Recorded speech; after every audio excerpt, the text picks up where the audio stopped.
2014년에서 2021년 사이에 7년 동안 이러한 매스 킬링, 이러한 많이 죽이는 이런 매스 킬링 3,380건이 넘었더라고요. 근데 문제는 이 사람들 연구하기가 어려운 게 대부분의 경우가 이 범죄를 저지르는 도중에 살해를 당하거나 아니면 스스로 자살을 하거나 해서 한 3분의 1 정도만 체포가 돼서 연구 대상이 되고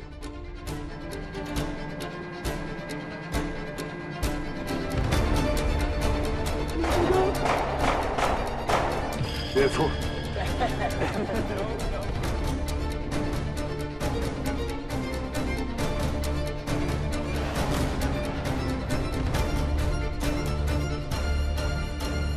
사람들이 어떤 사람들이었는가를 조금 더 자세히 들여다봤어요.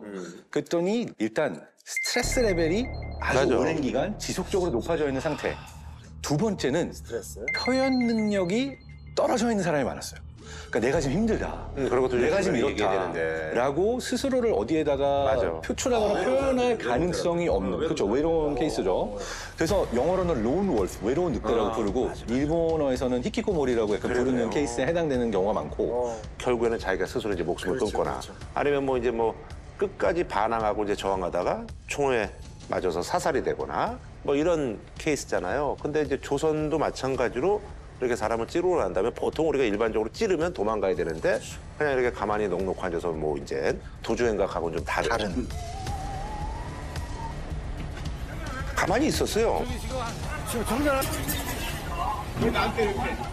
이런 행동들도 우리가 좀 한번 얘기를 한번 두 분께 좀 듣고 싶거든요. 예. 그러니까 기본적으로 범죄 심리라는 게 범죄 계획을 할 때는 어떻게 내가 성공할 것인가가 반이라고 한다면 나머지 반은 어떻게 해야 내가 안 잡힐 것인가에 집중되거든요. 증거인멸과 도주가 반드시 포함이 되죠. 그렇죠. 이러한 범행들은 전혀 다릅니다. 범행을 어떻게 할지에 대해서는 철저한 계획이 보여요. 그런데 그 범행 이후에 대해서는 전혀 계획이 없어요. 그 자체가 전 세계적으로 나타나는 거의 공통적인 현상이에요. 최현정 역시 그냥 현장을 이탈해서 가다가 흉기 버리고 어떻게 될지 계획이 없는데 설슬 걸어 나간 거예요. 대단히 소극적인 회피 도주 행동인 거죠. 자기 삶 자체에 대해서 가치를 못 찾고 미래의 희망을 완전히 버린 상태다 보니까 이들의 그러한 범행은 자기가 살아나가기 위한 수단이 아니고 삶의 마지막 최후의 행동이기 때문이죠. 그래서 사실 이게 이제 우리 한국 사회뿐만 아니고 외국도 마찬가지인데요. 우리나라보다 이 칼부림 사건이 먼저 이슈가 됐던 나라가 이제 일본이 있어요. 일본이죠, 일본. 일본이 이미 한 20년, 30년 전부터 맞아요. 문제가 많이 됐고 일본에서는 이런 비슷한 사건을 도리마라고 한대요. 도리마. 도리모노라고 이제 우연히 마주친 사람을 이유 없이 그냥 저주를 퍼붓는 요괴가 있는 거예요. 쉽게 말하면 길거리 악마. 도리마. 이제 이게 아키하바라 사건이라고. 아키하바라 혹시 가보신 적 있어요? 옛날에 그 저기 용산에서 못 사는 거 거기 가면 맞아요. 그 아키하바라. 맞아요. 거기 옛날 관광 코스였지. 되게 유명한 관광지였고 진짜 무슨 전자랜드 같은 곳이었고 굉장히 또 사람이 엄청 많은 데지. 엄청 많아요. 2008년 6월 8일 날 이 25살의 가토 도모히로라는 친구가 트럭을 몰고 이제 길을 돌지나가서 이제 사고가 나니까 주변 사람들이 야, 이거 큰일 났다. 뭐 도와줘야 돼. 교통사고인 줄 알고 거기 내려서 칼을 뽑고 주변 사람들 막 공격을 한 거예요. 약간 서현동 사건과 비슷한 부분들이 있네요. 그렇죠.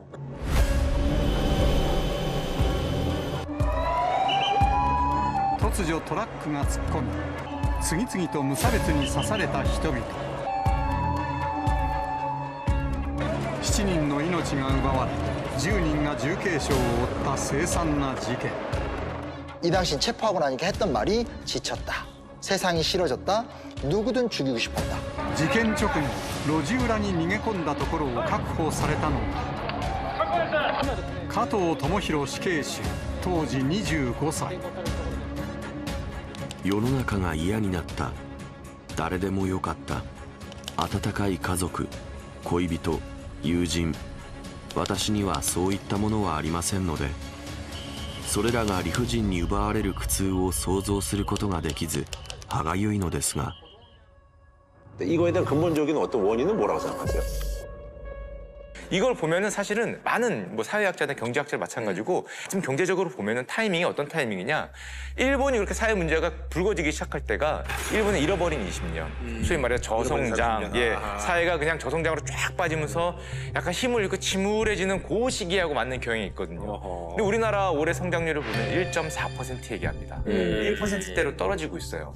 2009년에 영국 의학 전문지에서 30년 동안 그 유럽 연합 국가들을 조사를 해가지고 경제 상황에 사망률에 미치는 영향을 조사를 했는데 실업률이 1% 증가할 때마다 살인율이 0.79%가 증가했대요. 네, 이게 어떤 인과관계가 있다라는 거죠. 네, 그래서 어떻게 보면 약간 좀 화풀이하는 측면이 좀 많지 않나. 그러니까 예를 들어서 경쟁에서 이기게 되면은 행복함을 주는 세로토닌이라는 게 분비가 되는데 만약에 패배라면은 이제 반대 현상이라고. 맞아요, 맞아요. 네, 그래가지고 굉장히 극단적인 선택할 수 있는 거죠. 그러니까 실제로 이들의 그 극단적인 선택을 했거나 혹은 이제 굉장히 안 좋은 부정적인 행동을 했거나 그런 분들의 혈액을 조사해 봤더니 세로토닌 수치가 굉장히 낮았다.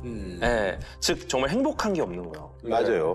어쨌든 간에 이제 시기적으로 우리가 일본보다 한 15년, 20년 뒤에 이런 일들이 벌어지는 게 경제적으로 봤을 때는 저성장 국면하고 약간 맞물리는. 그렇죠. 그렇게 되면 어떤 일이 일어나느냐. 이제 김구라 씨가 어렸을 때는 보통 결혼이나 아니면 취업을 몇 살에 하셨나요? 우리 보통 제가 이제 27, 8에 했죠. 27. 네. 요즘에 평균 결혼 연령이 몇 살인지 아세요? 35나 38? 33.4세 정도 들어. 34세 정도가 되고 있어요. 세계에서 압도적으로 늦게 결혼하고 요즘에 대기업 취업 연령을 보면은 평균이 31세가 넘어갑니다. 32살 가까이 됐어요. 이게 무슨 소리냐면 사회에 들어가는 연령이 점점 더 뒤로 가는 거예요. 진입하는 연령이. 진입하는 연령이. 그 말인즉슨 얘들한테 요구하는 게 점점 더 높아지는 겁니다. 근데 사회가 저성장으로 가면 그 보상이 줄어듭니다. 그러면 이미 나이는 30대 가까이 되고 30대 넘어가고 결정을 해야 돼요. 나를 눈높이를 낮추고 아니면 뭐 그런 다른 어려운 일이라도 할 것이냐 아니면 사회 불만색으로 갈 것이냐 이게 숫자로 나옵니다. 그 비경제 활동 인구라고 있습니다. 실업률에 포함이 안 되는 나는 경제 활동을 할 생각이 없다. 흔히 말하는 그냥 쉬고 있다라고 얘기하는 청년층이 지금 거의 50만 명에 육박해요. 예전에 비해서 청년 숫자가 줄었잖아요. 줄었는데도 이 쉬었다라는 청년층은 훨씬 높은 거예요. 그렇게 되면은 당연히 차세대 불만이 쌓이게 되고 이들이 어떤 행동을 하게 될지가 이제 좀 불안해지는 거죠. 이 세대들의 이 사회 진입을 좀 당겨야 돼요.